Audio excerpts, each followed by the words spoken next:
apakah buku yang basic, asas untuk kita belajar hadis? Baik, belajar hadis dia ada dua bahagian. Yang pertama, kita belajar dari sudut dirayah dan satu lagi riwayah. Bagi orang yang pemula, yang baru nak mengenal tentang hadis, kalau kita lihat ulama-ulama ahli sunnati wal jamaah, ulama-ulama Islam yang mu'tabar, ahlul hadis, mereka meletakkan beberapa silibus yang asas yang perlu dirujuk. Antaranya, yang pertama, hadis 40, Al-Arba'in An-Nawawiyah. Itu adalah asas yang penting untuk pemula. Baru-baru ni Kementerian Pendidikan pun dah buat modul pendidikan berdasarkan hadis 40. Alhamdulillah, satu perkara yang positif. Hadis 40 ni penting.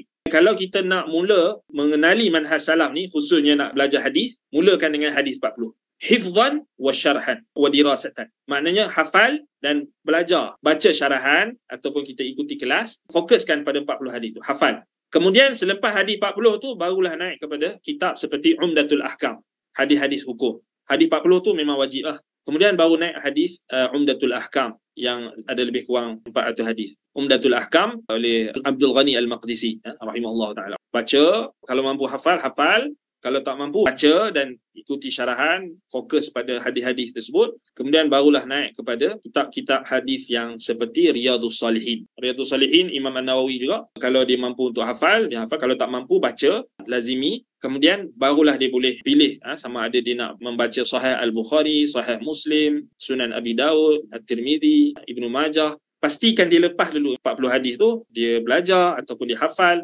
Umdatul Ahkam, kemudian Riyadhus Salihin, kemudian barulah dia boleh baca kitab-kitab hadis yang mutawalah macam Sahih Bukhari, Sahih Muslim. Tadi dirayah, fiqh hadis.